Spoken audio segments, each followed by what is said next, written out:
రాష్ట్రంలో సర్ ప్రక్రియలో భాగంగా సర్ డ్రాఫ్ట్ ఓటర్ జాబితాను రాష్ట్ర ఎన్నికల సంఘం విడుదల చేసింది. ఈ సందర్భంగా అన్మ్యాప్డ్ జాబితాలో ఉన్న వారికి నోటీసులు ఇస్తామని రాష్ట్ర ఎన్నికల ప్రధాన అధికారి సుదర్శన్ రెడ్డి పేర్కొన్నారు.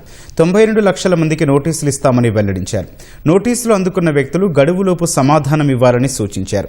73 లక్షల మంది ఆబ్సెంట్, షిఫ్టెడ్, డూప్లికేట్ లిస్టులో ఉన్నారని తెలిపారు. సమాధానం ఇచ్చేందుకు సెప్టెంబర్ 16 తుది గడువు ఉందని వివరించారు.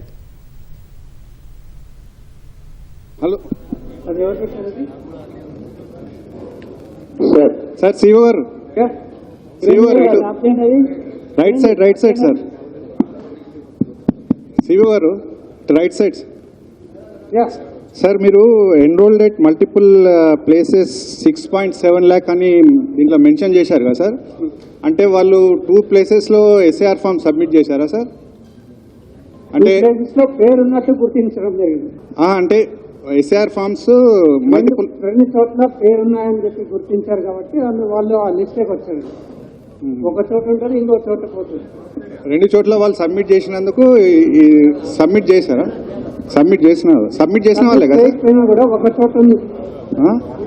ఒక చోట సబ్మిట్ చేసిన చోట పేరుంటది, ఇంకో చోట కూడా పేరుంది కాబట్టి మల్టిపుల్ ప్లేసెస్ లో పేరున్నాయి, అందుకని తీసేశారు. సార్ జిహెచ్ఎంసీ ఎలక్షన్స్ విషయంలో ఏమైనా మార్పులు చేయబోతా ఉన్నారా? ఇప్పుడు గవర్నమెంట్ ఏమైనా డైరెక్షన్స్ ఇచ్చారా ఇటు నుంచి సార్?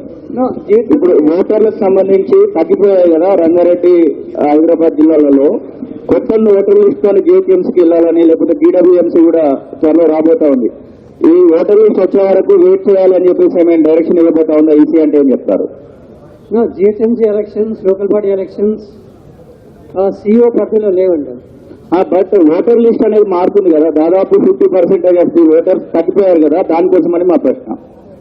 అది ఓటర్ లిస్ట్ వరకు మేము చూసుకుంటామండి. Election conducting of election otherwise కొత్త ఓటర్ లిస్టుతో వెళ్ళాలా, లేకపోతే ఓల్డ్ ఓటర్ లిస్టే కంటిన్యూ అవుతుందా అని?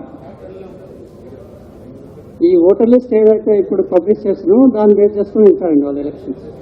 అంటే ఓటర్ లిస్ట్ రావడానికి ఇంకా 2-3 నెలలు టైం పట్టేటట్టుంది కదా, అప్పటి వరకు వెయిట్ చేయాలి అని చెప్పేసి ఏమైనా డైరెక్షన్ ఇస్తున్నారా?